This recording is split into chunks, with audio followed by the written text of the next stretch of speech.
Veera Raghava Reddy remand రిపోర్టులో కీలక అంశాలు ప్రస్తావించారు పోలీసులు. కోసలేంద్ర ట్రస్ట్ పేరుతో రామరాజ్యం ఆర్మీని ఏర్పాటు చేయడం, ఆపై దందాలు షురూ చేయడం మొదలు ప్రతిదీ కూడా ట్రేస్ చేస్తున్నారు పోలీసులు. దానికి సంబంధించిన బ్రేకింగ్ న్యూస్ నే మనం చూస్తున్నాం. 20 నుండి 50 ఏళ్లలోపు వయసున్న వాళ్లను రిక్రూట్ చేసుకోవడంతో పాటు వాళ్లను ఆర్మీగా పెట్టుకుని ఎలాంటి అరాచకాలు చేయాలో కూడా రాఘవరెడ్డి ప్లాన్ చేసి పెట్టుకున్నాడు.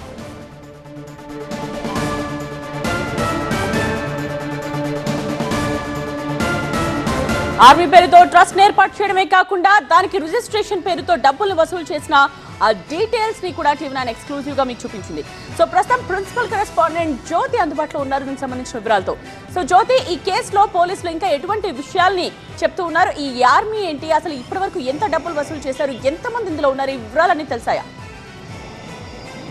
చిలుకూరు బాలాజీ టెంపుల్లో ప్రధాన అర్చకులుగా పనిచేస్తున్నటువంటి రంగరాజన్పై జరిగినటువంటి దాడిలో ప్రధాన నిందితుడిగా ఉన్నటువంటి వీరరాఘవరెడ్డి రిమాండ్ రిపోర్ట్లో మాత్రం పోలీసులు కీలకమైనటువంటి అంశాలను ప్రస్తావించారు. ఇతను ఒక మ్యూజిక్ టీచర్గా పనిచేస్తూ ఉన్నాడు. ఈస్ట్ గోదావరికి చెందినటువంటి వీరరాఘవరెడ్డి 2022లో కోసలేంద్ర ట్రస్ట్ పేరుతో ఒక రామరాజ్యం అనే ఒక సంస్థను ఏర్పాటు చేయడం జరిగింది. అయితే మొదటి స్లాట్లో భాగంగా 5,000 మందిని రిక్రూట్ చేసుకోవాలని చెప్పేసి ప్లాన్ వేయడం జరిగింది.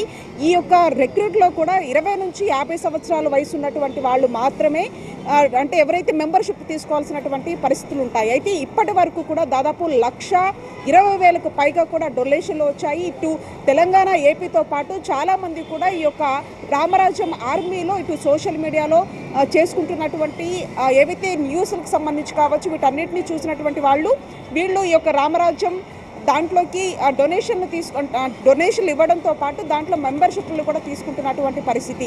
దాదాపుగా ఇప్పటి వరకు ఈ కేసులో ఒక 6 మందిని రిమాండ్కి తరలించారు పోలీసులు. అంతేకాకుండా మరొక వైపు 25 మందిని గుర్తించడం జరిగింది. మిగతా వాళ్ళు ఎవరైతే ఉన్నారో వాళ్ళ కోసం తెలంగాణ పోలీసులు ఏపీకి వెళ్ళినటువంటి పరిస్థితి. అయితే ప్రధానంగా ఈ ఇన్సిడెంట్ ఫిబ్రవరి 7వ తారీఖున జరిగింది. ఉదయం 8 గంటల ప్రాంతంలో రంగరాజన్ ఇంటికి వెళ్ళినటువంటి ఈ వీరరాఘవరెడ్డి బృందం అంతా కూడా అక్కడికి వెళ్ళి ఈ యొక్క రామరాజ్యానికి సంబంధించినటువంటి ఈ ఆర్మీకి కొంతమందిని రిక్రూట్ చేయాలి, తనకి సైన్యాన్ని తమరు ఇవ్వాలి అని చెప్పడంతో పాటుగా ఆర్థికంగా ఆదుకోవాలంటూ కూడా రంగరాజన్ని అడిగారు. ఈ నేపథ్యంలోనే అతన్ని దానికి నిరాకరించడంతో దాడి చేశారనేది ప్రధానంగా పోలీసులు ఈ యొక్క రిమాండ్ రిపోర్ట్లో మాత్రం పేర్కొనడం జరిగింది. అంతేకాకుండా ఎవరైతే ఈ వయసు ఉన్నటువంటి వాళ్ళు కేవలం 5 కిలోమీటర్లు నడిచేటటువంటి వాళ్ళు మాత్రమే ఈ యొక్క ఆర్మీలో పనిచేయడానికి అవకాశం ఉంటుంది. గతంలో ఉన్నటువంటి సెక్షన్ ఏదైతే ఐపీసీసీ సంబంధించినటువంటి దాంట్లో న్యాయ వ్యవస్థకు సంబంధించి కేవలం క్రిమినల్స్కి మాత్రమే సపోర్ట్ చేస్తారు. ఇది కొన్ని ఆలయాలకు సంబంధించినటువంటి భూములు కబ్జాకి గురవుతున్నాయనేది రామరాజ్యం చేస్తున్నటువంటి ప్రధానమైనటువంటి హామీ.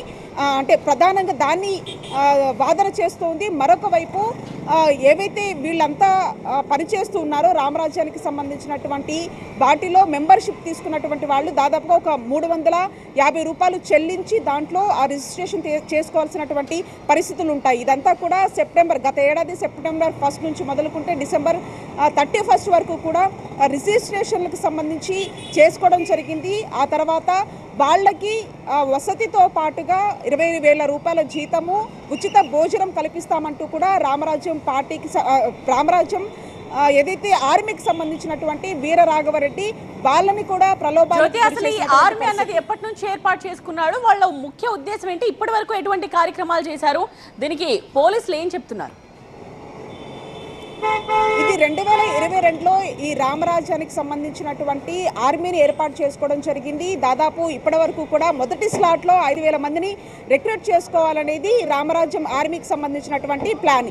ఈ నేపథ్యంలోనే ఆయా టెంపుల్స్కి వీళ్ళంతా కూడా తిరుగుతున్నటువంటి పరిస్థితి. అటు ఆంధ్రప్రదేశ్తో పాటు తెలంగాణలో కూడా దీనికి సంబంధించి ఈ ఎవరైతే ఆర్మీకి సంబంధించినటువంటి వాళ్ళంతా కూడా తిరుగుతూ ఉన్నారు. వాళ్ళని సైతం కూడా రిక్రూట్ చేసుకోవాలని చెప్పేసి ప్లాన్ చేస్తూ ఉన్నటువంటి పరిస్థితి. ఈ నేపథ్యంలో చిలుకూరు వరకు రావడం జరిగింది. ఏపీలో కూడా కొన్ని ఆలయాలు కూడా వీళ్ళు తిరిగారు. అక్కడి నుంచి కూడా కొంత అంటే ఆర్థికంగా అంతేకాకుండా ఆర్మీలోకి కొంతమంది సైన్యాన్ని పంపించాలంటూ కూడా ఆయా ప్రాంతాల్లో ఉన్నటువంటి ఆలయ అర్చకుల దగ్గరికి వెళ్ళి అడిగారు. ఈ నేపథ్యంలోనే చిలుకూరు దగ్గరికి వచ్చారు. ఇక్కడికి వచ్చిన తర్వాత కూడా ఇక్కడ ఉన్నటువంటి అంటే రంగరాజన్ అడిగేట చేసేటటువంటి ప్రయత్నంలో భాగంగా తన ఆర్థికంగా అంతేకాకుండా సైన్యం కూడా తన వైపు పంపించాలంటూ కూడా డిమాండ్ చేశారు. తను చెప్పిన మాటని వినరా అంటూ కూడా అతని మీద దాడి చేసినటువంటి పరిస్థితి.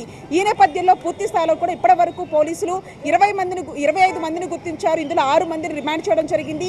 వీరరాఘవరెడ్డిని కూడా పోలీసులు కస్టడీ కోరారు. దాదాపు 5 రోజుల పాటు కస్టడీకి సంబంధించి ఉప్పరిపల్లి కోర్టులో కూడా పిటిషన్ దాఖలు చేశారు.